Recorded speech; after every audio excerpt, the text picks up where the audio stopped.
And greetings. Happy Thursday. Welcome to the Steve Deace Show, live and on demand here on BlazeTV, radio, and podcast. I am Steve Deace. He's Todd Erzin. Over there is Aaron McIntyre. And of course, you are you. You can let us know what you think about what we think via the stevedeace.com inbox. Just email the show, steve@stevedeace.com. DEACE is the last name. You can like us on Facebook, MeWe, Parler, and Gab. Follow me on Twitter at Steve Deace Show and on Getter as well. I'm actually up on Truth Social. We finally got on there. I don't know if I mentioned that on the air here yet or not, but I figured I needed to do that, given, for the last 8 months I've been pointing out that I can't get on. But we are there. We're at Real Steve Deace there. But since I can't access it on my desktop, they're just trying to make this thing as difficult to access as they possibly can. And I'll just say the quiet part aloud because there's a lot of that going on these days, right? Are you guys as anxious to get active over there after the way the mood and everything has changed over at Twitter? You know what I'm saying?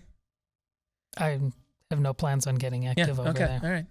Someone sent us, was it a note or something yesterday saying, or was it on buy, sell, or hold? I thought it had a great idea that maybe Truth should rebrand as a competitor to Facebook instead. I'm going to put out some numbers later today of what it looks like when you're shadow banned and when you're not.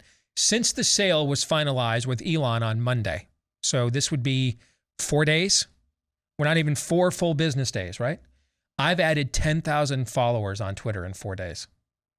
And this is happening all over the place on the right. I probably haven't added 10,000 followers on Facebook in a year or longer. So it does kind of seem as if, but maybe we're the only ones thinking this because it's been the number one trending app, in the iTunes store or the Apple store. I think that's what it's called now. It's been the number one trending app in the Apple store for several days. So there you go. But I guess maybe if they make it a little more convenient for me to post, I'll finally get active over there on Truth Social at Real Steve Deace, because they let someone take Steve Deace Show and Steve Deace, told me I could not get those names back. So again, good job making it absolutely as accessible as they possibly can over there. But you guys don't care about that. You want to know what's on the show here today? We have a pretty good, I think, fair to midland, maybe even mediocre, which is what we all strive for here. Program in store for you. Our colleague, Allie, Beth Stuckey, will be joining us towards the end. We wanted to save the best for last because we figured by the time we got to about 90 minutes into this show, you guys would be dragging from us and might need a pick-me-up, so she'll join us at the end. Because especially after what we're going to go back to on Theology Thursday, man. We got to finish this thing, but I got to tell you, I love Scott Atlas, all right? I'm at the cut me Mick stage of this fight. All right? I'm in the corner. I don't know what round it is. All right? I've been beaten. I've been battered. And Rock is in the corner. If eyes can change. No, that's the inspirational part. No, I'm at the cut me Mick part. Cut me Mick, okay? I mean, that is how I feel going through this book. We got to get to the end, just for my own sanity, if not the audience's. So we will continue on this Bataan-like death march called Scott Atlas's first-person account in watching COVID destroy the Trump presidency and thus hand the country to a dementia patient. I'm sorry. A plague upon our house. That's what it's called. A plague upon our house. And we will continue that next hour. And then at the bottom of this hour, Aaron will have 3 non-political questions. But before we get to all of those zany hijinks, we begin, as always, with Aaron's rundown of what happened while we were away. What happened while we were away, brought to you by Whiplash. 2 whiplash-inducing stories to lead off today's montage. We'll start with this. Yesterday, Joe Biden's staff tweeted, "Since I took office, our economy has created 7.9 million jobs and unemployment has dropped to 3.6%. It's historic. Our economy has gone from being on the mend to being on the move." This morning, it was announced the U.S. economy actually shrank by 1.4% in the first quarter of this year. its worst pace in 2 years. Meanwhile, China reported recently, if you can trust them, their economy grew by nearly 5% in the first quarter of this year. Also, the Russian ruble has hit a 6-month high against the dollar and a 2-year high against the euro, meaning Joe Biden and the West's sanctions regime against Putin has abjectly failed. The other whiplash-inducing story is this. Anthony Fauci 2 days ago said, "We are certainly right now in this country out of the pandemic phase." Are we out of the pandemic phase in this country? We are. Yesterday, he told the Associated Press and the Washington Post, quote, "We are in a different moment of the pandemic. By no means does that mean that the pandemic is over. The world is still in a pandemic." In other news, the Secretary of Homeland Security, Alejandro Mayorkas, made this announcement after being asked by a congresswoman about so-called foreign disinformation in elections and global events. Our Undersecretary for Policy, Rob Silvers, is co-chair with our Principal Deputy General Counsel, Jennifer Daskal, in leading a just recently constituted misinformation, disinformation governance board. Yes, a real-life ministry of truth is being created before our very eyes. In completely unrelated news, actress Megan Fox was interviewed by the British digital version of Glamour magazine. She talked about her marriage to rock star Machine Gun Kelly. I guess drink each other's blood might mislead people, or like people are imagining us with like goblets and we're like Game of Thrones drinking each other's blood. It's just a few drops, but yes, we do consume each other's blood on occasion for ritual purposes only. It is used for a reason, and it is controlled where it's like, let's shed a few drops of blood and each drink it. He's much more haphazard and hectic and chaotic, where he's willing to just like cut his chest open with broken glass and be like, take my soul. Let me bleed on you. That happens? It doesn't not happen, let me tell you. Maybe not exactly like that, but a version of that has happened many times. Speaking of blood-sucking ghouls, here's what Joe Biden thinks about your children when addressing a gathering of teachers. They're all our children. And the reason you're the teachers of the year is because you recognize that. They're not somebody else's children. They're like yours when they're in the classroom. Anyway, here's Nikolai Carpathia's thoughts on the last few stories. How terribly sad. Terribly sad. Terribly sad. Terribly sad. Terribly sad. Terribly sad. A New Zealand court has found Prime Minister Jacinda Ardern violated the constitutional rights of thousands of New Zealanders by implementing a lottery system during lockdowns to secure spots in so-called quarantine hotels for nationals abroad waiting to get back home. New Zealand in recent months, though, has abandoned its zero-COVID approach to the pandemic. U.S. officials say Russian and Chinese hackers were among foreigners who stole between $87 and $400 billion worth of federal COVID unemployment benefits over the last couple of years.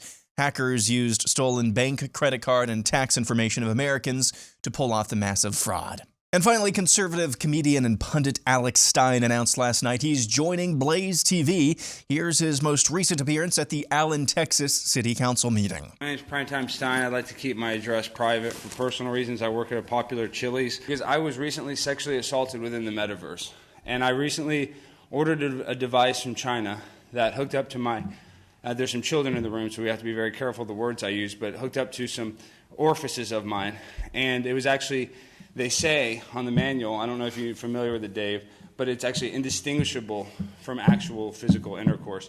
And I'll be honest, I was having a good time until things got wildly insane. Other people's avatars were starting to take advantage of my avatar, and I felt helpless. I felt out of control. And we need to tell Mark Zuckerberg how I was sexually assaulted within the metaverse, Dave. I really need your help and your attention. Your time has expired. Thank you. And that's what happened while we were away. I'd like to keep my address private. I work at a very popular Chili's. That's good as that is, though. I don't know if you've experienced this, Dave. How does this guy keep a straight face? How does he pull this off? Where does he get those wonderful toys? How does he do this? Oh, I could not possibly pull that off. No way. Not even one time. I couldn't pull it off. I could not stay in character. I could not keep a straight face. I could not do it. No way. But what you could pull off, and this is the main lesson of this is funny, but what he's doing isn't really comedy. He's being a better citizen than most people are. This is the exact amount of contempt you are supposed to have. Yes. You, absolutely. a citizen. Yeah. I'm mustering the proper level of contempt. Not an issue for me. No. Doing so in that winsome of a manner, much more of a challenge. Okay, but mustering the contempt, not a problem. This portion of the broadcast and Aaron's montage brought to you by our friends over at Freedom Project Education. Don't wait to the last minute. If you have decided finally enough is enough, they have indoctrinated and brainwashed my children enough, I'm looking for other options. Our friends over at Freedom Project Academy might be that option for you. They have perfected online learning. I know the people that founded the school, that still run it. I got to know them. We fought together in the battles against Common Core a decade ago. My own son was in Freedom Project Academy for a couple of years as well, so I've seen it work. Not just the people working it, but I've seen the process of it work up close and personal. If you want your children to be taught how to think, not what to think, mastery of subject matter instead of spirit of the age propaganda, you at least want to get a free brochure for more information, and you want to get one now because spots are already filling up for the fall. When you go to Freedom for School, F-O-R, freedomforschool.com. Again, that's freedomforschool.com. Coming up in today's Overtime, we have a true dude code dilemma that was posed by a former colleague of ours here at BlazeTV, formerly Lauren Chen, formerly known as the Roaming Millennial. I mean, this was one of the most difficult binary choices, moral dilemmas. I wrestled with this one for at least 2 to 3 minutes. And you know that's a lot of time in thought for me to not have, and that's a lot of time for me to wait to react, okay? So this is going to be a very challenging dude code dilemma. We will be wrestling with that. Preening or psychotic? Basically, that's the choice. Fair? Is that a fair choice? Preening or psychotic? Choose your mate.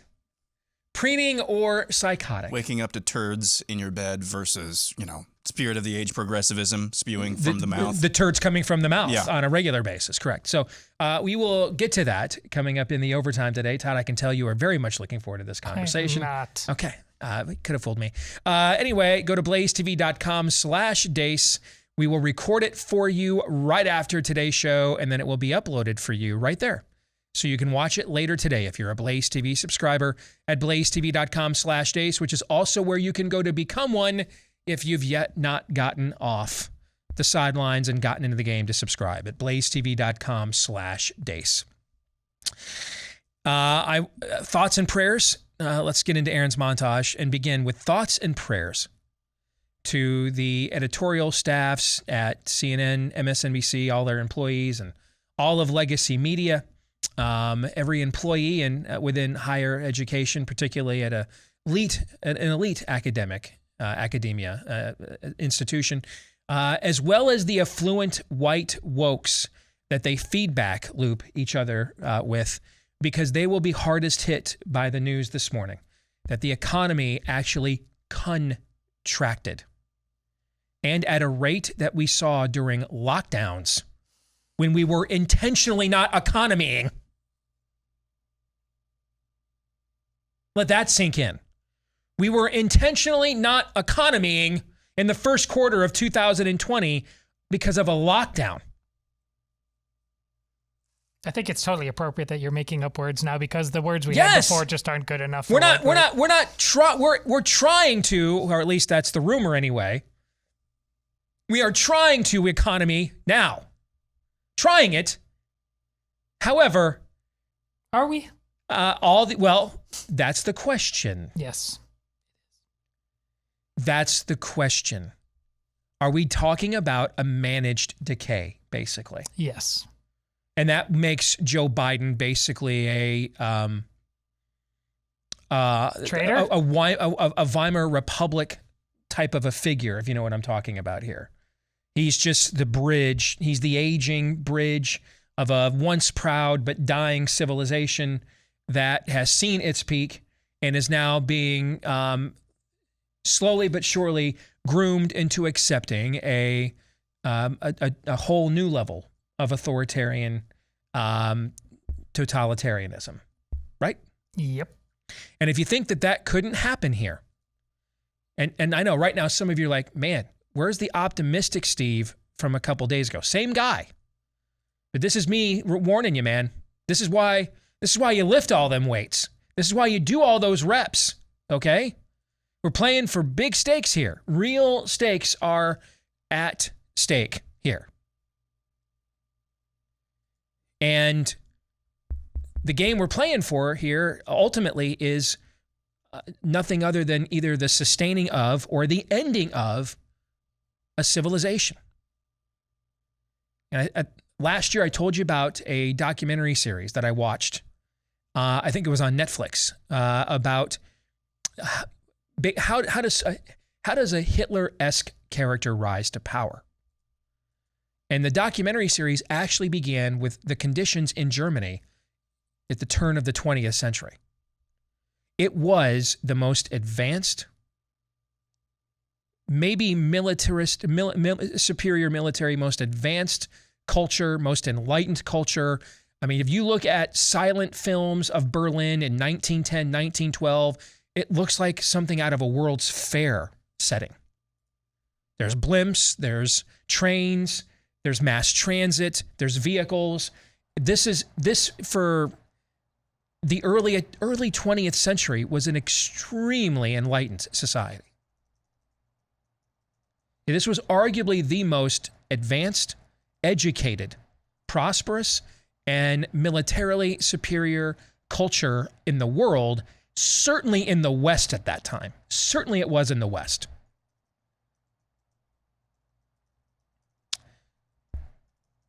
Within 25 years of that, it's a hellscape.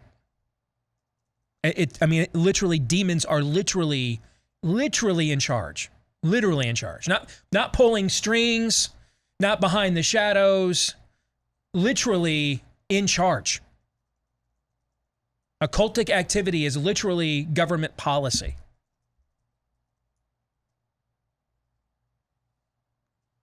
How does that happen? Within a generation. The people that were our age when that totalitarian, authoritarian regime came to prominence were more than old enough to remember what it was like to walk down the streets of Berlin and Hamburg with their parents and grandparents as children or teenagers, and it was a completely different country. I mean, the architecture, everything changed. Everything changed. A complete and total metamorphosis. Because when a culture lets go of the rope, it goes fast. Now, the good news here is there is much more resistance on the ground to this notion than there was in Germany in the 1920s and 30s. Much more. As we've proven in just the last few months, which was my note of optimism on Tuesday's program, right? But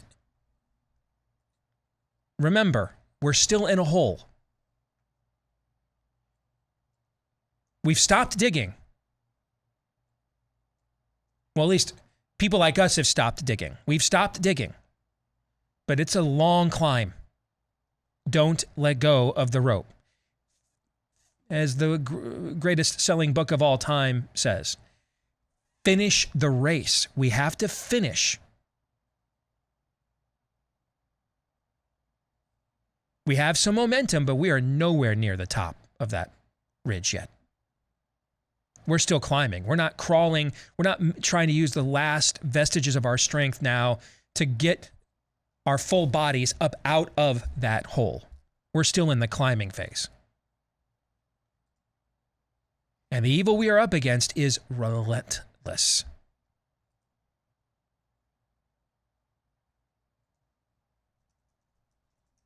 Case in point, Anthony Fauci.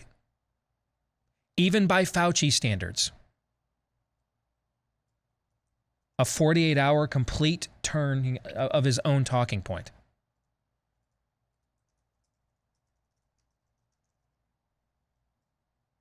What's the benign, innocent explanation for why he would flip-flop the other way? Don't you typically see, well, he's a politician. Don't you typically see politicians flip-flop towards the more optimistic view because they tried the doomsday negative perspective, got huge blowback, and then came back, yeah, it's not really that bad when we had a chance to look at it again, right? Who flip-flops into more of a nihilistic position? Well, did you see 4 hours ago that Moderna seeks U.S. authorization for COVID-19 vaccines for children younger than 6? So, I mean, if we're not in the that's a great dot connect, right on the money, brother. If we're not in a pandemic phase, then why do I need an emergency use authorization, right? For a jab that doesn't work for kids who 75% of them, according to CDC's own data, already have natural immunity to COVID. Not to mention, so you have a little waning at efficacy with a lot on the side of escalating risk profiles. You're exactly right. That's demonic. That is demonic. Aaron's razor. That's our new thing now. It's just demonic, bro. That's who flip-flops into the more nihilistic view. Who comes out and says, actually, you know what? It's even darker than we thought. Darkness. Darkness does that. So don't take a break every now and then. That's why we have these things called weekends, right? Okay? But understand, momentum is not a win. Midway was momentum. The war went on for 3.5 more years. Okay? So we have some mo right now. No question. Can't deny that. We can debate maybe with one another the extent of that momentum. We cannot argue, though, I believe, that we have some. But we also cannot rest on our laurels and get complacent here. We're just beginning to see the scale go in the direction we want it to. That's good. But there is still much more work to do, especially when they're literally going to form a ministry of truth right out of an Orwell novel. Especially when the same day that we find out we're in a full-blown recession, the president and the administration who put us there wants $33 billion more for Ukraine. Why? And anybody in Congress who votes for that has announced themselves as disqualifyingly out of touch. So or a lot of them, yeah. Or just a traitor. Speaking of traitors, this did make the montage. I was beginning to think we might get through a year for the first time that, since I've been doing this full time, which is 2006. I was beginning to think we might get through this, that maybe at least the Chamber of Commerce Republicans at least could read a poll. Nope. I got to give mad props to Tom Tillis, man. Republican, but not really, out of North Carolina. In this environment, I said the other day, we need some more whores. I mean, we need some more whores. We lack for whores in politics. And lo and behold, Tom Tillis was like, I'm your Huckleberry. In some ways, in some twisted way, this almost restores a little bit of faith in the process for me, just a skosh. Tom Tillis has a great idea, guys. Stop me if you've heard this one before. It was kind of brand new on me too. Okay, he wants Republicans and Democrats to come together and do a grand bargain, grand deal on immigration to fix the border that includes amnesty. Why didn't anybody think of this before? Steve. I can't believe it. This was possible this entire time? This has literally never worked, but it might work this time. Yes, indeed. I gotta grant Tom Tillis. Dude, thank you. I was beginning to think there were no more whores left in politics now, okay? And you have outed yourself and you're just like, listen, man. I'm out on the streets of Charlotte right now. I got the splotchy green eyeliner, okay? Mascara runneth over because of whatever went on in the back of that dude's SUV 10 minutes ago and the 15 other dudes that were in there. And I got a pack of Newport Lights just rolled up here right in my sleeve. I'm here for you. What are you doing tonight, Chamber of Commerce? So for those of you, if you had this on your Pat Gray bingo card, for the 16th year in a row now, a tradition unlike any other. For a 16th year in a row now, bet some Republican whore for the Chamber of Commerce has come out with a novel idea, a novel virus. We should do a deal with Democrats for amnesty and get border security out of that. Genius. Job, Tom. You know what? Given the fact you spell your name in the most sanctimonious way possible, Thom, I should have figured that you had a little extra of whoredom in you. My bad, my bust, Tom. I underestimated the extent of your opening, your orifice. My bad, brother. Well done. Way to go ahead and say, you know what? At a time that Democrats are polling worse with Hispanics than they are with whites, this is the time to reach. This is the time we have to show them we're not haters with an amnesty bill. I mean, dude. And props for your MSNBC booking later today. You guys have any thoughts on that? Give Tom a little round of applause. In fact, don't. Because he got a few rounds from his friends over at the Chamber. What do you guys think? I'm totally ready for that Meghan Markle, Amber Heard discussion now. The overtime? Yes, let's just go there. Because I actually had some hope in me, some integrity. You stripped it from me. That's not my intent. I got nothing. I'm not intending to do that. This has been a good week. The horrors are back in town, okay? The horrors are back, all right? This is frankly the most normal thing that's happened since COVID stand began. We actually have open whoring going on in the Republican Party again. 9.5 over under. We just hit it. That's the 10th whore of this week. Thank you. I don't even mean this sarcastically. You can't tell. I mean, I'm doing this with a smile on my face. I mean, this week's going great, guys. This is the most optimistic I've been in a while. All right? Are you kidding me? We've got Republicans now feel like they've got so much momentum, they can just go ahead and drop trow, man. They can just do that for you. I mean, we might actually get back to normal after all, Todd. What are you talking about? This entire show so far is the video version of that woman's T-shirt when she said, "You can grab me by the blank blank blank." To Donald Trump. That's what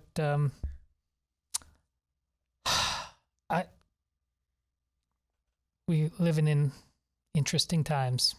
I hear what you're saying. There's days I wake up in the morning and I'm built for that, and there's days I wake up in the morning and I'm not. And I think it's the latter today. Yeah, so I mean, to sum up the last 24 hours, if I may, real quick. Sure. Biden says a growing economy is a contracting one, or vice versa. Dr. Fauci says the pandemic is over and still going on. Tom Tillis says that rewarding illegal aliens will lead to less illegal aliens, and that's before we get to the news about the Ministry of Truth being formed. Did I get that right? Yes. Yeah. Thanks, Aaron. You're That's welcome. Exactly right. You seem to be taking that blot of news in a negative way, Todd. Yeah. Cheers to Tom Tillis, and remember the breath mint.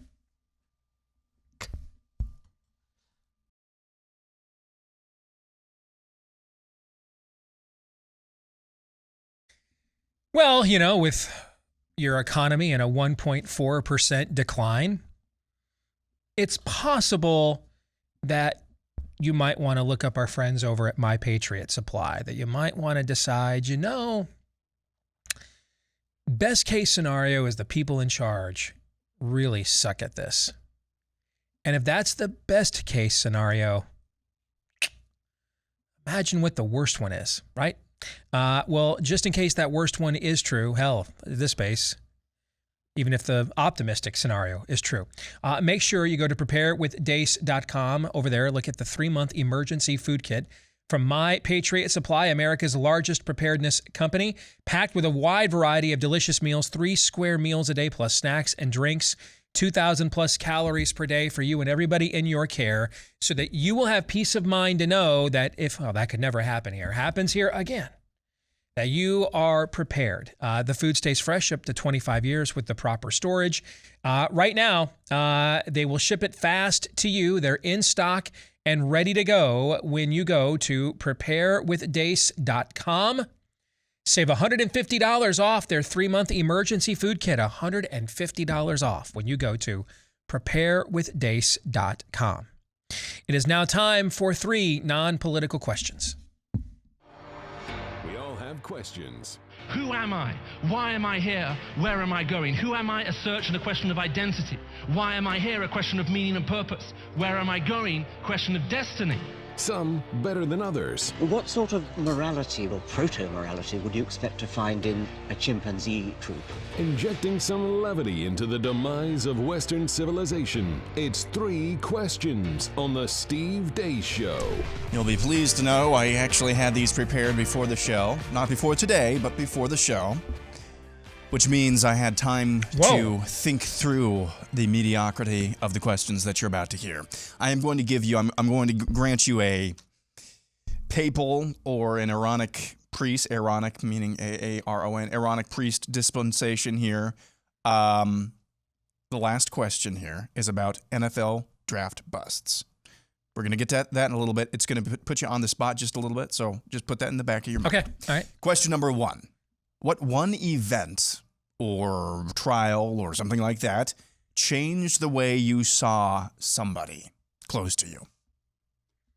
Would one event change the way I saw somebody close to me? If you need some time, I can go first. No, I'm debating how personal to get. Yeah. Okay, I'll go there.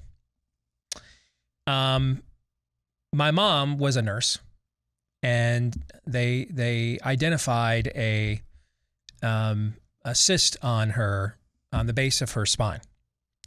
And even though it was benign, they were concerned that if they left it there, it could cause, because of its location, it could cause some permanent spinal damage. So in the process of the surgery, a nerve was severed. So my mom isn't paralyzed or anything of that nature, but it did take away some of her motor function and some of her pain tolerance. And obviously you can't be a nurse without full and acute motor function. So, I mean, this was gonna basically change her life, and force her into retirement and to find other things to do that don't require any, full motor function, which is not a lot of things. And growing up, by this point in time now, I am out of the house. I'm married. This was early in our marriage. So I'm not nearly, I'm nowhere at all like intimidated by my dad, my stepdad that raised me, Dave. I'm not intimidated by him anymore. We've had those exchanges now, looked eye to eye, gone back and forth. I'm not intimidated by him at this point.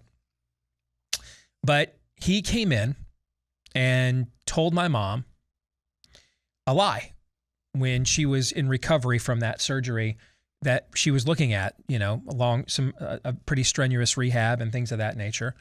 I mean, he was thinking that, the kids were out of the house. He was going to live the good life, retire early, and he was going to live the good life. And now he's got this wife here who may not be able to be up to living the good life any longer. And so he came in to her hospital room when I was there, actually, and told her that he had found another woman. Now, he eventually did, but this was not true at this time. And I remember at that moment, first of all, a level of seething anger that if we were not in a hospital setting, I'm not sure.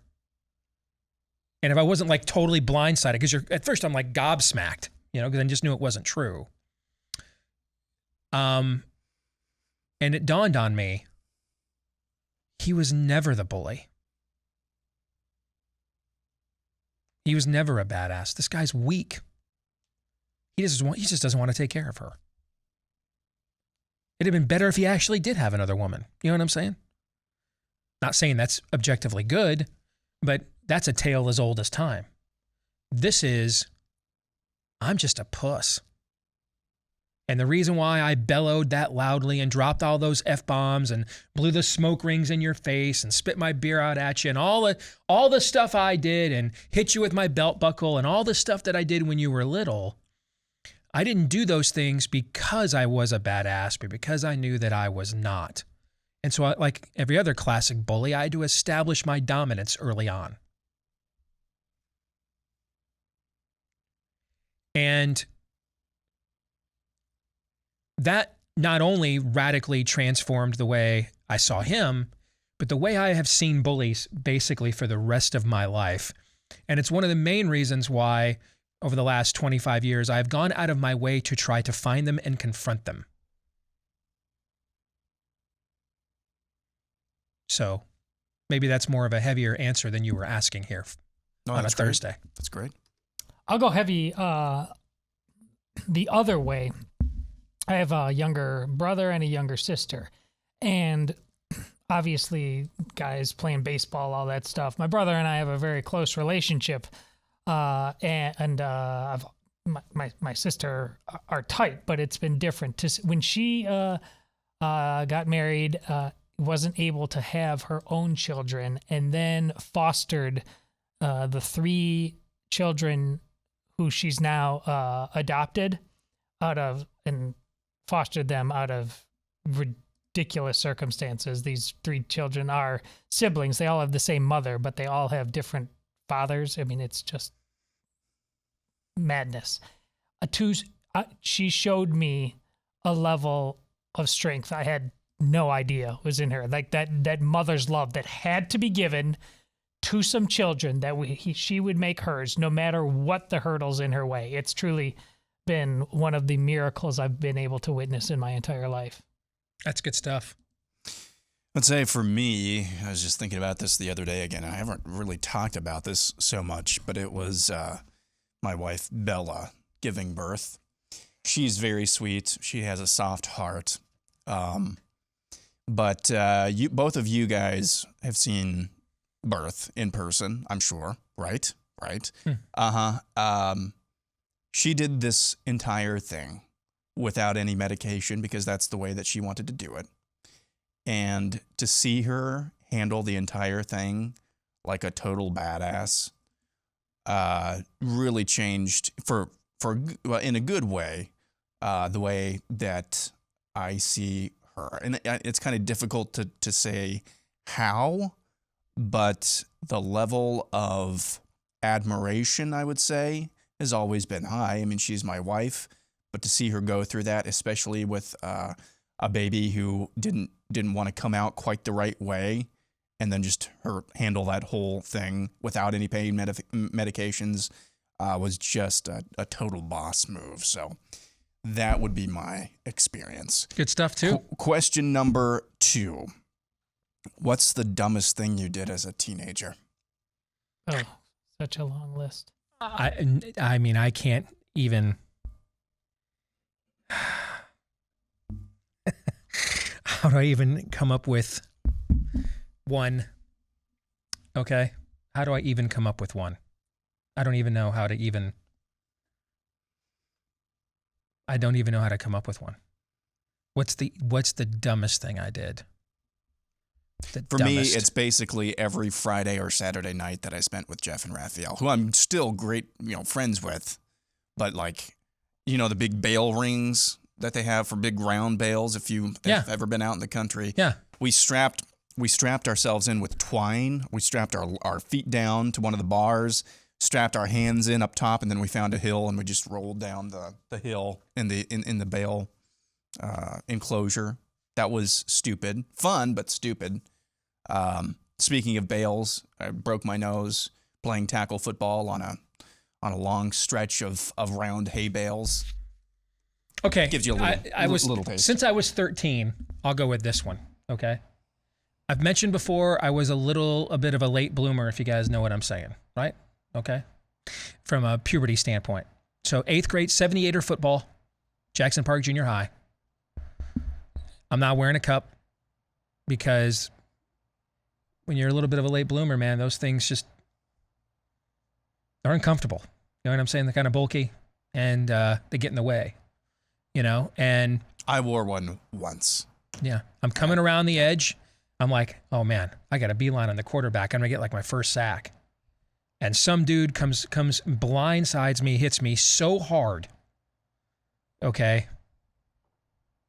And I mean, knocked me into another dimension at the time. You haven't told this story for a long time. No, I haven't. And I mean, I fell down awkwardly and, you know, and everything else. I'm like, oh man. And it instantly felt like I got kicked in the stones. You know, when that's happened, you get that feeling in the lower navel area, you know, and it kind of felt like that. And, but then I'm like, I'll just walk it off and set out the rest of the scrimmage. And that was actually Michigan's season opener that year against Notre Dame on the road. Jim Harbaugh's senior year, we were number 1 or 2 in the country. And I'm like, I got to get home and watch that game because it was a Saturday morning scrimmage. I got to get home and watch that game, you know? So I hurry back home to my house on Royal Oak Street, man, and I'm in serious pain the whole time. But I'm like, I got to just brush this thing off. We ended up pulling the game out. Notre Dame's kicker, who's John Carney, could kick for years in the NFL. Great kicker, right? Misses a field goal at the end, and we pull it off. And I remember jumping up, screaming, oh, something's not right. Something is not right, okay?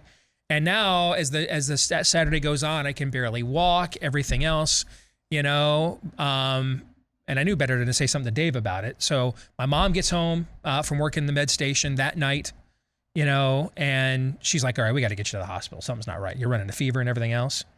Dude, I had twisted a testicle. I will never forget the first time you told this story. And I mean, they had to go in and untwist it and everything else. And Todd discovered that he had the exact same injury. Yeah. Yeah. That happened to me. Yeah. I mean, that was given this the pain threshold of what that was like, and then what it was like for the next week rehabbing and everything else. That was the dumbest thing I ever did. Yeah. Amongst a collection of many dumb things as a teenager. Todd, go. Oh, there's, you know, skiing. You know, I was a capable skier, but, you know, you want to like try to do things you've seen on videos, you know, doing, there's cat tracks, you know, that the groomers through the hill, and basically you can turn them into jumps if you want to, you know, trying to do a helicopter, you know, on a hill that I had you know, just a total yard sale and something that absolutely could have injured me permanently, but here I am. So it's such a long list of dumb. Final question. Who's on your Mount Rushmore of NFL draft busts, except for Ryan Leaf? So no Ryan Leaf. No Ryan because Leaf. that's an easy one. Yeah. All right, Andre Bruce. Tony Mandarich. Tony Mandarich is another good one. Andre Bruce, Tony Mandarich. The Raiders. Jamarcus Russell. Jamarcus Russell, another one. Damn. Okay. So that's 3. And see, I don't put people like Johnny Manziel or even Baker Mayfield on there. I mean, no, Baker. It's too early. Baker Mayfield started a playoff game, won a playoff game actually. Achilles Smith. Is he a possibility? Maybe. How about Mike Williams, who is going to be that next great USC receiver that never panned out? But Andre Bruce, Tony Mandarich, Jamarcus Russell. And it feels like there might be another quarterback there that maybe is an obvious one. Matt Leinart, Brady Quinn. Yeah. Were they all bigger flameouts? Blake Bortles, Trent Richardson.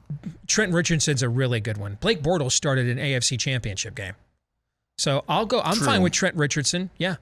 Yeah, I'm okay with that one. But I mean, there's a long list, which is why trading down almost always works better than trading up, because it's a volume game. It is a crapshoot. The more bites you get at the apple, the more likely you are to get something right.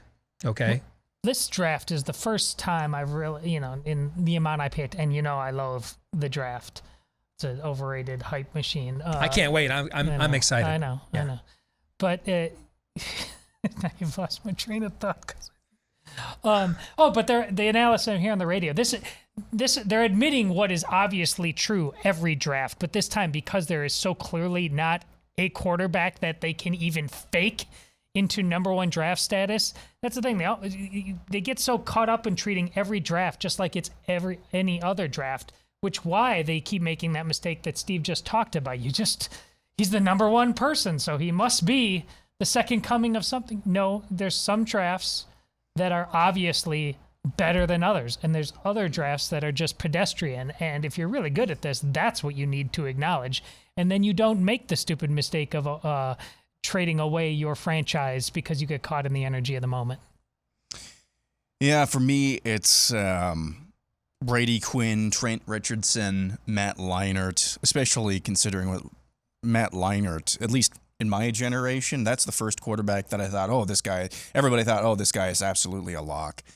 I don't know. I'm open to other possibilities at the fourth One of our colleagues here mentioned Brian Bosworth, but if I remember right, he was a supplemental draft selection.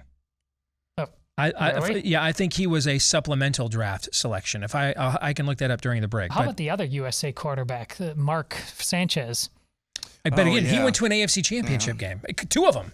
He started 2 different AFC Championship games. Yeah. You know, Bosworth would be there if he went in the regular draft, but I'm pretty sure he was a supplemental draft guy. But nevertheless, clearly did not live up to. I mean, you're talking about one of the greatest college football players of all time. We'll come back and Theology Thursday. The scourging will continue when we return. We're back with Hour 2, live and on demand here on Blaze TV, radio, and podcast. I am Steve Deace. He's Aaron McIntyre. He's Todd Erzen. And you are you, and you can let us know what you think about what we think by emailing the show, steve@stevedeace.com. DEACE. Like us on Facebook, MeWe, Parler, and Gab. Follow me at Steve Deace Show on Twitter and Getter. And you can look up Real Steve Deace on Truth Social as well. If you're a podcast listener, please, if you've yet to do this, leave us a 5-star review if you like the show. And hit the subscribe or follow button too. Thank you to all of you that have done those things for us already. We appreciate each and every one.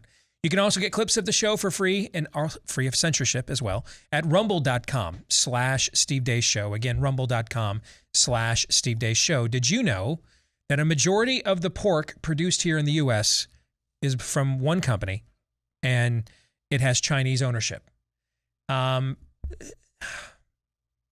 Yeah, about that.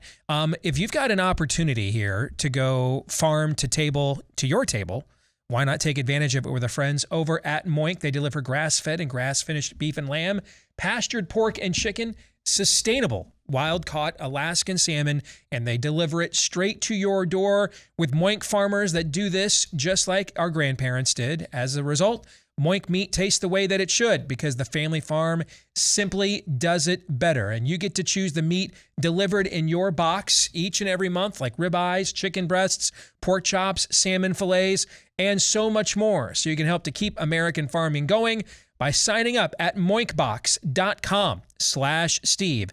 MOINK is how it is spelled. MOINK for moinkbox.com/Steve. And if you sign up now, you can get free filet mignon in every order for a year.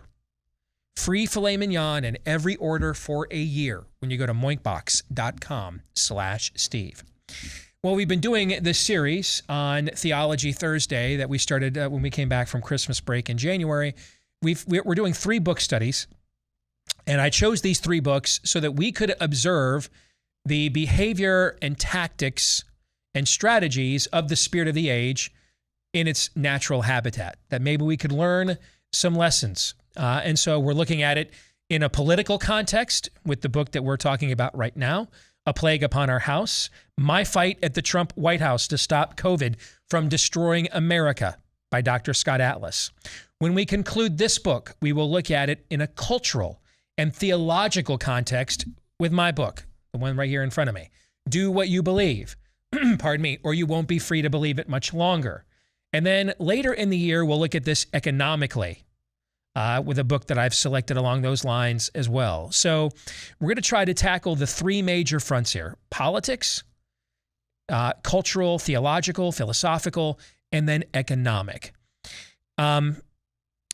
However, the Atlas book, and this is my challenge to you guys, the Atlas book is a tough read. Just case in point. Here's an email I got from, and I mean this as a compliment, okay, from a smartass just about 10 minutes ago. And I mean it as a compliment, okay? Because this is the kind of email I would send. With the last few months of watching Theology Thursday and just finishing the Scott Atlas book, I feel like, or the first chapter of the Scott Atlas book, reading it myself, I feel like I should just put it down and read something more cheery and uplifting, like The Great Reset. Okay? This is a tough read. And when I announced we were going to do this book, I had not read it yet. So I thought it would have some cautionary tales. I didn't think it would have all of them. Like every cautionary tale just re-racked. Let's run it back next chapter. Different names, often the same mistakes. So my challenge to each of you this week, as we get into the final third or so of this book, we're on chapter 11, Don't Rock the Boat. And for those of you that have not read this book yet, or you're new to this book study, or since we took a week off, maybe you had forgotten, Don't Rock the Boat is what everybody from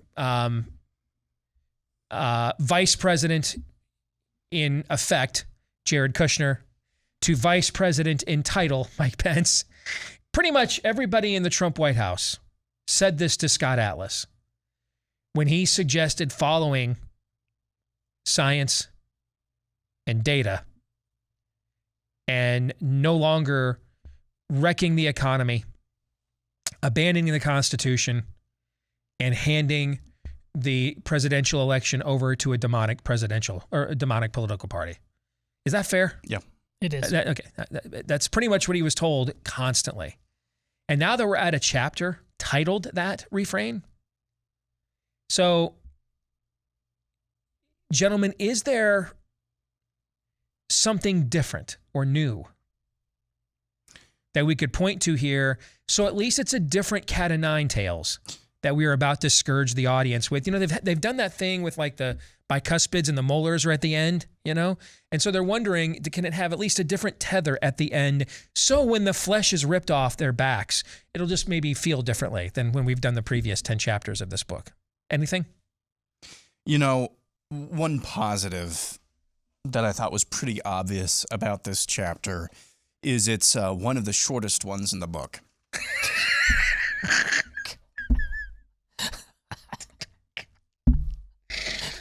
Is this the "And Jesus Wept" chapter of the book?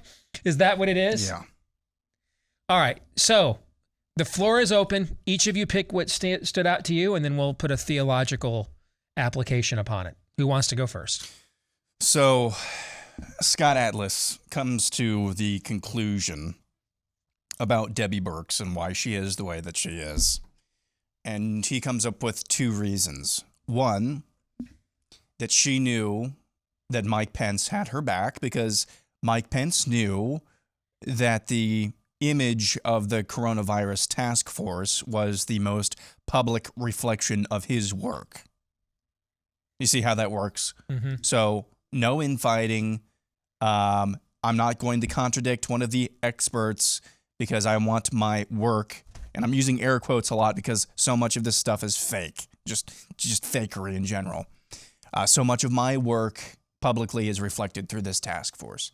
But secondly, and more importantly, Atlas comes to the conclusion about why Debbie Birx is the way that she is. And it was surprising to me how little of Anthony Fauci is in this book.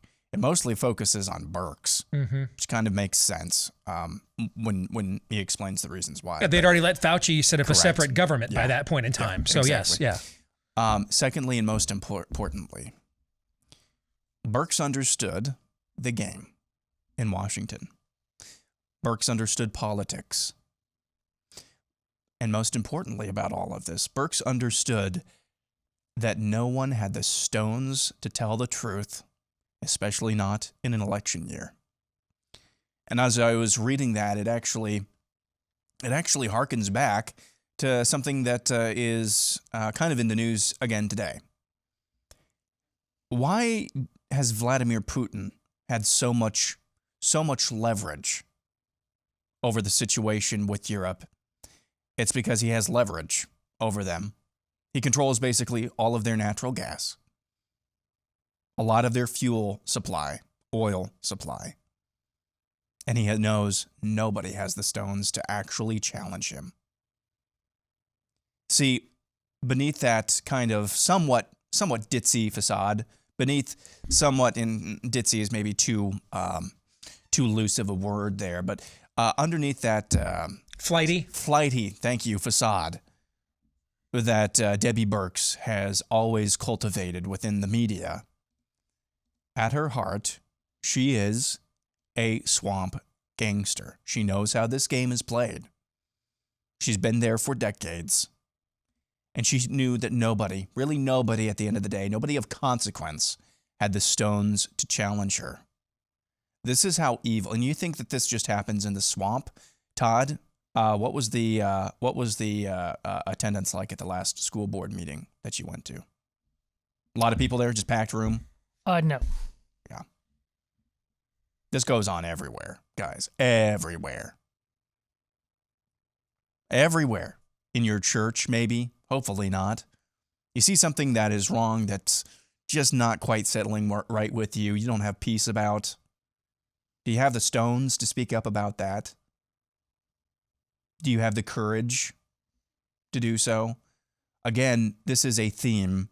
And no, to answer your question, Steve, seriously, there's not a whole heck of a lot new in this chapter that we haven't already dissected. But it is, once again, indication of the theme. All evil needs to metastasize and grow is for people who know better and to know the truth, to say nothing and to do nothing. This is proof positive of that. Don't rock the boat. Don't rock the boat. We can deal with the bathrooms. Don't rock the boat. We can deal with these other issues. Minimize the issue. Don't rock the boat. They'll be unhappy. It's really not a big deal at the end of the day. That's what it takes for evil to metastasize, and that's what this chapter lays out. To me, I think the theological response to that is more of an application, I think. I think that we have to recognize that it takes conviction to overcome that. Transactionalism will not overcome that. We could pretty much get Trump's ear. I mean, we were sitting here in the first couple of years of the Trump presidency, we were like, we couldn't believe some of the stuff he was willing to do and willing to say, right? We were like, doing shows about, man, maybe if I'd have known that he was this pliable, I would have gotten on board at the very beginning when he tried to bring me on board. Maybe I made the wrong call there. If I knew he was this pliable, I thought he'd be the kind that would actually negatively influence us. Little did I know that how positively we could influence him, right? And that worked as long as the evil stayed at a base level. As long as it stayed at a level that's just inherent with human nature, particularly when politics is involved, no matter if we're at a king's court, we're in front of an oligarchy called a Politburo, we're dealing with a democratic form of government. Anytime you mix power and human nature, you're going to get corruption. It's just unavoidable because we're corrupt as a species by our own sin. And so when we have the power, a unique level of it, via politics, to act upon that nature, that's a pretty potent portable, right? That combination. So as long as that corruption stayed at a base level that we all understood as kind of a cost of doing business, a sunk cost into the process. Someone whose worldview is the art of the deal and therefore is driven by transactionalism and is masterful at it. Okay, I mean, he's the Billy Graham of American transactionalism, is Donald Trump. He's one of the country's great success stories where that's concerned. And as long as it stayed in that area, he could dominate. But when it got dialed up to 11, when the varsity team showed up and said, all right, we'll take this from here. We've seen enough from this guy. We got to up the threat level here. He's not nearly the clown we thought. Well, we were trying to get him the nomination, frankly, because we gave him all that free press. We thought he was a total clown, easily defeatable. All right, so he ambushed us on election day, but let's face it, that was 78,000 votes over 4 states, man. Dude just rolled snake eyes, got lucky once. Okay, right? And suddenly now we've got this booming economy and all this other stuff going on. We're moving the embassy to Jerusalem. We're making all these Mideast peace deals. The Saudis and Israelis are talking, okay? And all of a sudden now hell is like, we're not going to underestimate this guy again. It's not going to happen again. We're going to turn the heat up. And that transactionalism, which is fused into almost all of his personnel decisions.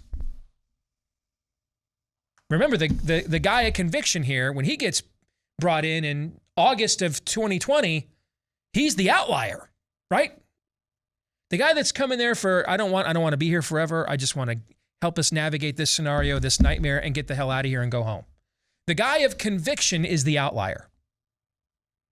He is surrounded by administration that is largely seated and populated with people who are also transactional in nature.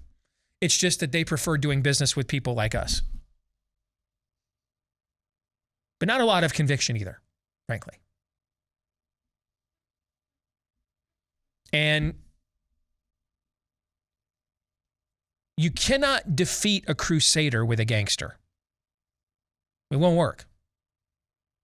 Because the crusader truly believes in the merits of the cause. The gangster truly doesn't believe in the merit of any cause other than the cause that will give him the reward that he seeks. And as long as it's gangster versus gangster, that can be a very profitable venture for people like us to use that leverage. Like having 2 people bid on you for a job, right? And you can play one off of the other. You can use that leverage to your advantage. But what happens when we think of conviction, we often think of our own side. Do you know the amount of conviction it takes to get jabbed 5 times, double mask for 2 years, get COVID anyway, and come out and say, it's now time to inject this poison into the children? It takes a lot more conviction other than Pfizer's, wrote us a big check. It takes a hell, pardon the pun, of a lot of conviction to be that devoted. Conviction works both ways.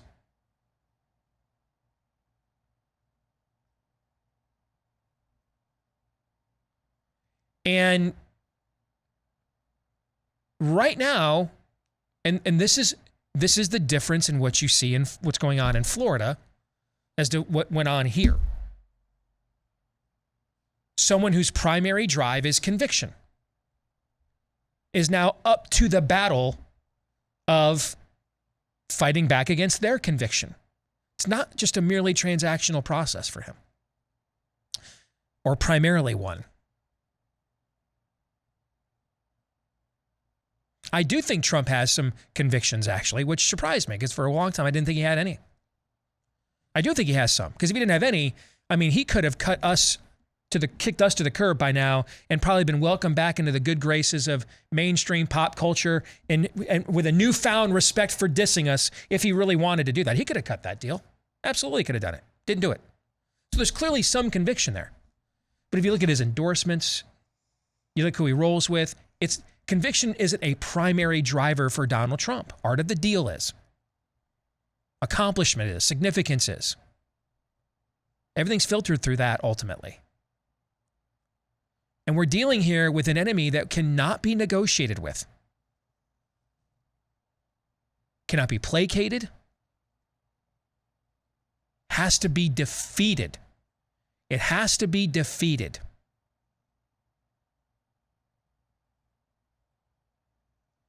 And when that enemy showed up on their doorstep, they didn't have the wherewithal to stand up to it. And this just becomes, and then they end up, here's this mosaic figure, and like Scott Atlas, who's like, hey, follow me to freedom, basically. And let me tell you what Don't Rock the Boat is.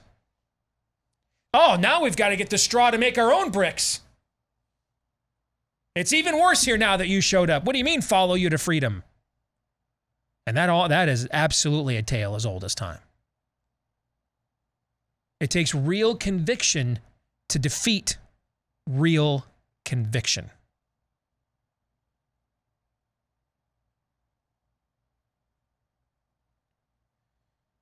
And your Russian analogy, Aaron, is so right on the money, because on one hand, it turns out there's a more conviction in a remnant of the Ukrainian people than Vladimir Putin was counting on.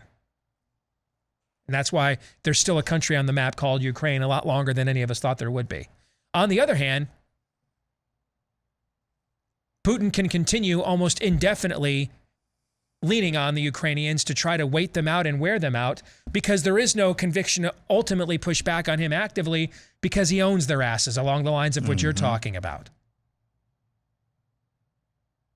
And so that's why this war is in this tug of war where he can't quite get enough momentum to topple the Ukrainian regime, and because he can't quite crush the will of the people. On the other hand, there really isn't the will to truly crush Vladimir Putin, because he's your dope dealer at the same time. And so we're just going to get we'll fund more of this, and more people get killed for essentially nothing. Before we go over to Todd, let me tell you about our friends over at Built Bar, because it is the greatest protein bar of all time. Every flavor, and they've got brand new granola bars. They just launched a granola bar line this week. I haven't tried it yet, but if it's anything like everything else they do, you know it is spectacular. It's the greatest protein bar of all time. So many great flavors, all of them covered in real chocolate, loaded and packed with flavor. It tastes like a candy bar, but it has the carbs, calories, and sugars of a protein bar, which makes it, I just think, such a great product. You don't have to choose between eating well and eating good at the same time any longer, all right? If you want to try it, or try it again, because I've used my promo code probably as much as anybody else has. All right, promo code DACE for 15% off when you go to Built.com for Built Bar. BUILT, Built.com, promo code DACE, DEACE. When you check out to get 15% off for Built Bar at Built.com. Todd. It's like The Office, the show The Office. Chapter after chapter after chapter. There's no dignity to be found anywhere. Anywhere. Burks is, if you recall, Michael Scott's supervisor, boss / love interest, Jan. Like, oh, you think got her act together, but no. Heck, we thought that about Burks early on. Like, she might be the one to help navigate sanity. It turns out she's just, and we found this out yesterday more when she's just complaining about this is sexism. She's just hopelessly neurotic. Yet, the environment we've created is that's what draws people to the political sphere. People neurotic who are looking to be somebody. And therefore, everybody just keeps saying, it's a get out of the way, let her do her thing. I'm not taking any shrapnel because of her. That's all a version of Don't Rock the Boat. And so you can't, in every chapter, you go back, even if his name hardly comes up, you go back to the fact this is The Office occurring within the White House. And Donald Trump's thing was all the best people. And reconciling to the fact that I want no part of promoting or endorsing this guy to be president, but at the same time, of course, if he's the nominee, I'll vote for him kind of thing. I wonder when I'll be able to get any level of respect back for just about anybody in authority doing anything on any level. This goes beyond this chapter. This is my frustrations with, I'm not going to go into the details, but college sports right now and the transfer portal and name, image, and likeness. And there's just people at every level that think they are saying and doing grown-up things, but they are just playing in their own diaper, and they have PhDs. This, whether we're talking about COVID or we're actually talking about government, it's just our way of adulting right now is deeply, deeply broken. For most of human history, and sin was prevalent in all of it, but you just did not get these excuses, or you would die. You had to survive. You had to feed somebody. There was no welfare as we know it now. You had to rely on charity. And as Marvin Olansky told us in a book I've mentioned many times, The Tragedy of American Compassion, there was a relationship there. It came from the church. It came from your neighbors. You could not just milk a system. You had to kneel. You had to repent. You had to bring your brokenness to this church and say, I need help. And here's what I can do in order to get that help. We are untethered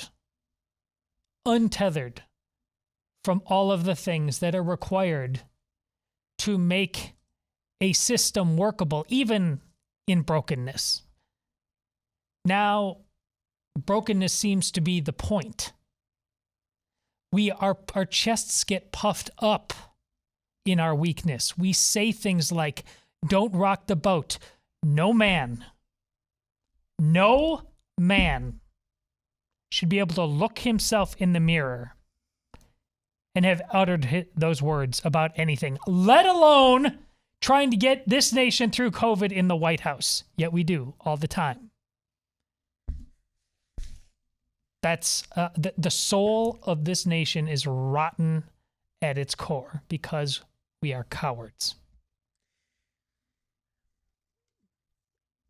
Yeah, you provided the homily part of the conversation with your own instance. I don't need to even add to that. That was so well done. And it actually kind of provoked something in me. Last week we talked a lot about Jenna Ellis. How do we go from it's quite the devolution from stop the steal to I'll represent the groomers, right? I mean, that's a hell of a segue, hell of a transition. Here we went from drain the swamp to don't rock the boat. Yeah. That's a hell of a transition too.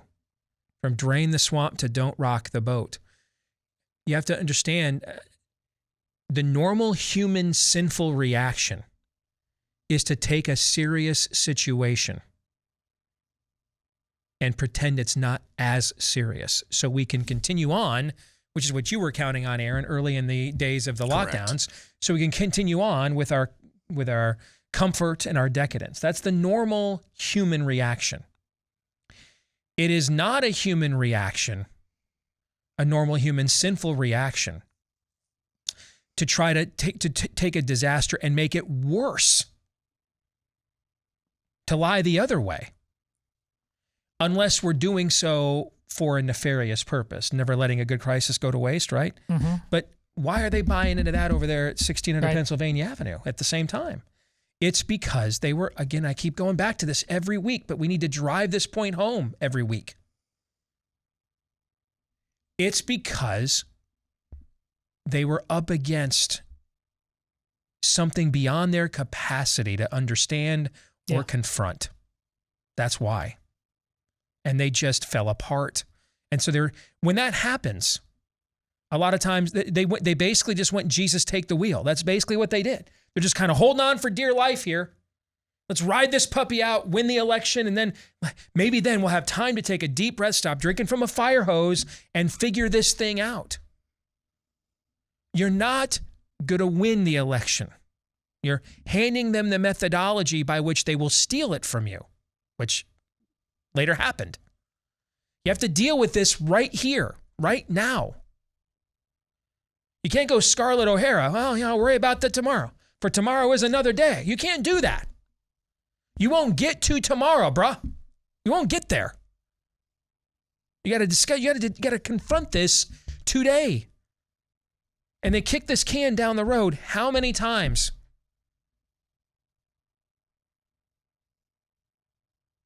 And it was simply because the conviction to stand athwart the system, which ironically they had already defeated to get to the White House in the first place. They had defeated it on how many ham-fisted fake news stories and coup attempts and Brett Kavanaugh character assassination. You think that would have built the mettle, mettle, right? That had built up some toughness and some resistance. But in the end, you cannot rise above your own worldview. No one can. Allie, Beth, Stuckey is next. And now for somebody pleasant, nice, kind, dare I say, relatable. We are joined by our colleague here at BlazeTV, Allie, Beth Stuckey. Allie, it's good to have you back on the program. How you been? Yeah, thanks for having me. Good. So, you are relatable, right? You're Thank you. You're I hope nice so. and gracious and kind, completely unlike myself, right? Okay. So clearly you think Ron DeSantis has gone totally overboard in picking on those poor groomers there at Disney HQ who are just simply trying to reach the next generation with more and more uplifting content and getting in the way and worsening freedom and punishing free enterprise. Clearly you're on the side of nice, correct? Oh, won't someone think of the groomers? Just have some sympathy for the groomers, this marginalized group in our world that happens to be one of the most lucrative corporations in the universe. You know, my grace doesn't extend to these corporations that are not only on the side of child predation that we are seeing, unfortunately, is pervasive in our school system in the United States, but actually sees it as a goal, stated publicly, that they want to see to it that this law that was passed by duly elected legislators in the government or the governor of Florida is overturned or repealed. That is upending a democratic process, which I think is anti-conservative because it's more like a corporate oligarchy than it is democracy. And as someone who hates tyranny in all of its forms, whether it comes from a corporation that's trying to inhibit us from living freely and having our voices heard as voters and as individuals, I'm against that. And if Republicans in power are not the ones to put a check on these major corporations that are trying to upend democratic processes, who is? Who's going to be the one with enough power to put the power of these corporations in check? And so I am absolutely for what Ron DeSantis is doing, what these state legislators are doing. It's about time that we had a Republican Party with some teeth who utilized all of the tools constitutionally available to them to push back against these corporations and their pernicious and their damaging ideology. But I was reliably assured by a bunch of columns at National Review that I did not read that corporations can do whatever they want. Otherwise, this ain't America any longer. Your response? Yeah, you were reliably told that. I was too. You know, I saw a funny meme that was like, it was like slippery. It was a slippery slope. At the top of the slippery slope were some arrows, and it said, it was a reaction of people saying, "You're overreacting, you're overreacting," and then the bottom of it was like wherever we land, whatever you can think of, like either the disinformation board of Biden or like kids taking puberty blockers, and then in the middle of the "you're overreacting" and this terrible conclusion that we've come to at the bottom of the slippery slope, there was a David French column. And so that's basically how things tend to go. It's like, oh, you're overreacting. And then David French comes in to tell Christians like why they actually shouldn't be worried about the things that are going on. And then we slip right off the slippery slope. And that seems to be kind of what has happened here. But again, like if the government doesn't have the power or doesn't have the authority to push back against the corporations, which in themselves come to be a form of unelected bureaucracy that does have the power to oppose the will of the people in pushing for the kind of legislation that they want, then I don't know who is going to. Like, you can actually have your liberty and your rights in a certain way inhibited by corporations. True, Twitter, for example, they can't actually violate your First Amendment rights because they can't put you in jail or fine you for saying a certain thing. But they can, for example, affect an election by stopping the circulation of a story that is inconvenient to the platform of their preferred candidate. And so they are actually manufacturing an effect on democracy that they want. And so if the law has nothing to say about that, then again, I want to know who does. Are we just supposed to let these corporations run our lives without putting a check on them? I don't think so. And keep in mind that this entire discussion is centered around taking extra benefits away from Disney. Right. Extra benefits that aren't afforded to SeaWorld or Universal Studios or Busch Gardens or any of the other many attractions in the state. These are regulatory exemptions, so they operate almost like a mini Vatican within Orange County, Florida. These are tax credits and benefits. These are extra benefits. It wasn't like they stepped to their corporate charter, for goodness sakes. These are extra benefits. There are people wearing our jersey that are arguing, and there are people doing it that don't even work at National Review and aren't named David French, who are literally arguing that a corporation has a universal, unconditional right to the grift of the American taxpayer. I don't even know what to say to that. I try to look at all the arguments counter to this, as I always do. They're dumb. Like, they're not even, most of them aren't even bad, Allie. They're dumb.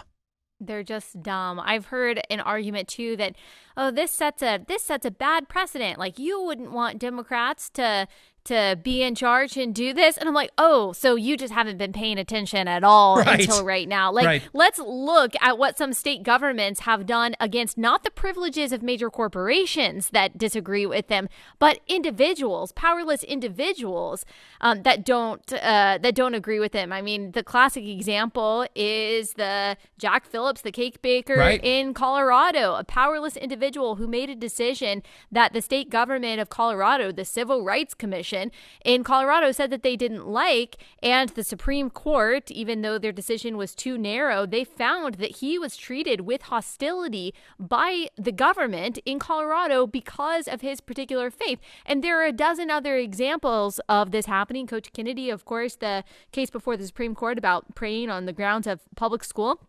And so we have plenty of examples of left-wing governments going after individuals' rights because they said something that they don't like, because they don't agree with them ideologically. Here we have a Republican responding to one of the most powerful and richest corporations in the world, responding to them by saying that, responding to them saying that they are going to try to upend the democratic process of the people of the state of Florida by taking away a privilege.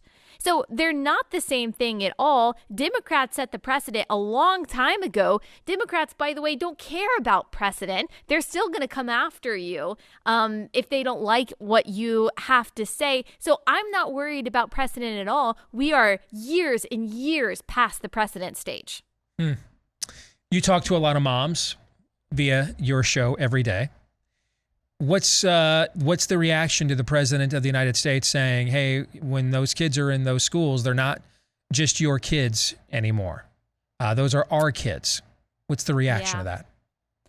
Well, as usual, I don't think Joe Biden knows what is actually coming out of his mouth. His brain, I'm sure, is in Delaware. His words are just there because he knows that he has to say something. And so maybe that's, if you just want to give him the benefit of the doubt, then maybe he doesn't actually believe that ideologically. Unfortunately, the much scarier thing is that the people who work for him do. The people in our education system absolutely do. We've seen that over the past couple of years. We've seen teachers say publicly on places like TikTok that parents need to get out of education. We saw that in the reaction to the teachers going to school board meetings and then, of course, changing the course of the election in Virginia. We saw that the reaction from the left is basically that parents just need to shut up and that kids do belong to the teachers and that teachers have every right to ideologically indoctrinate and create these kids into little gender confused activists, and parents really should have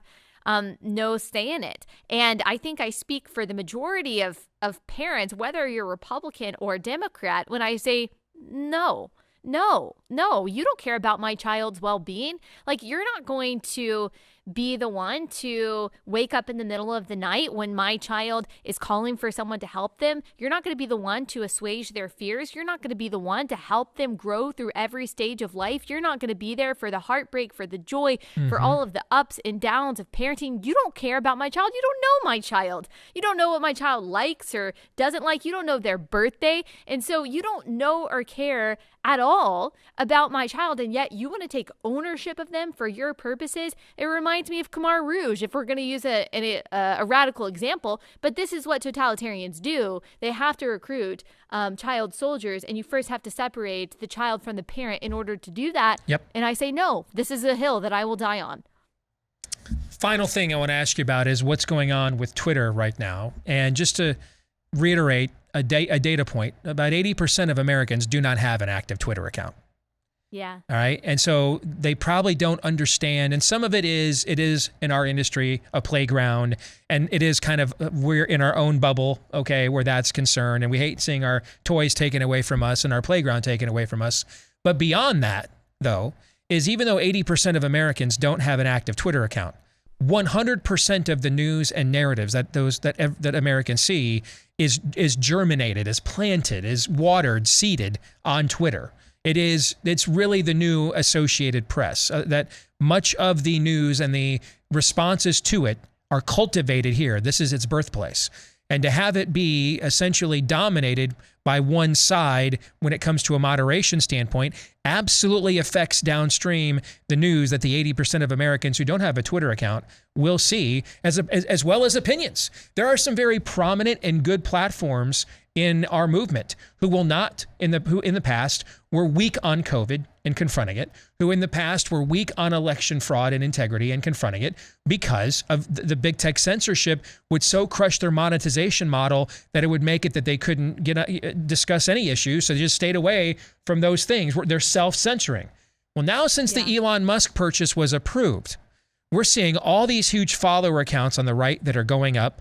I've watched him tweet responses back to Ben Shapiro yesterday, our colleague Steven Crowder earlier this morning. Okay. So what's your reaction to all of this? I think it's a great thing. I've heard some criticism from people on the right, like the conservative Christian crowd, saying, oh, they have problems with, Elon's politics or like his worldview because he doesn't share ours, which, yes.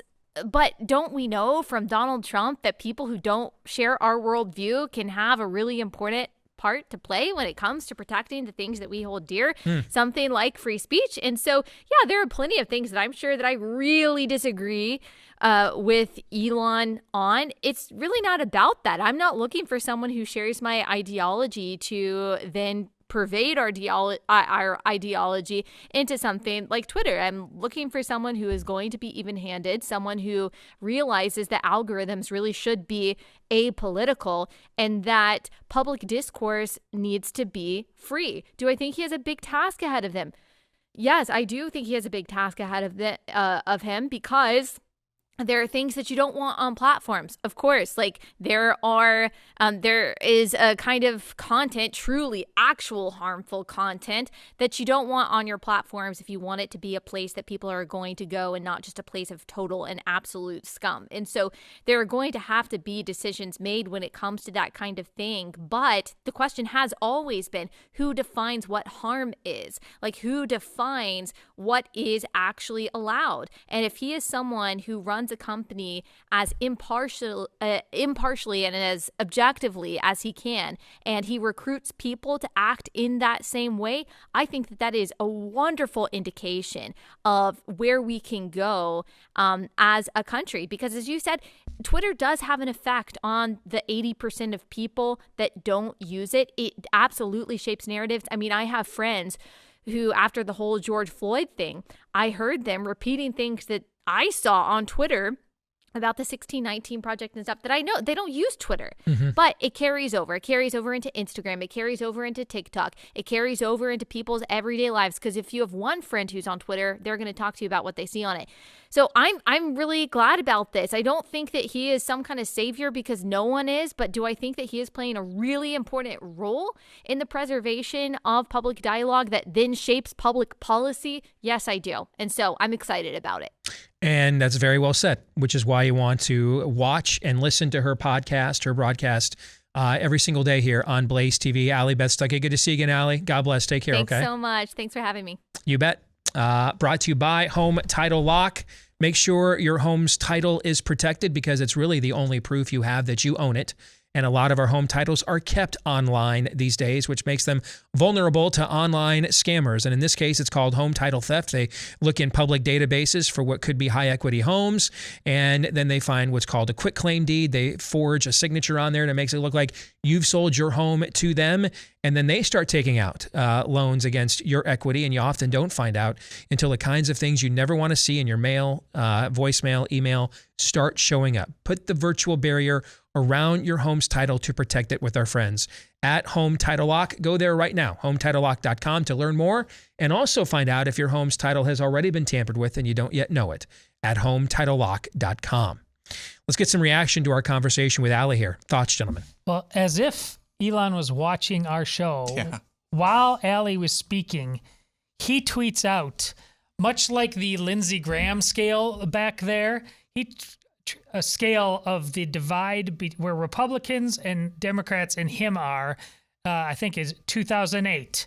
And then he does another one in about 2015.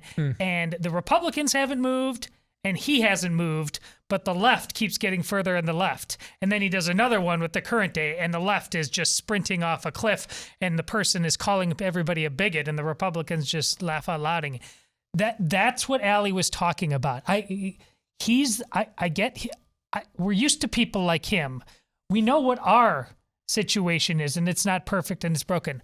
But the left is going to an unsustainable place. And if the right knows that, and Elon Musk knows it, we can do business. Amen. Well said. I'm just looking at that tweet right now. Yeah. Wow. Yeah. Yeah, we can do business, but the left going to an unsustainable place is not good news, and it never was.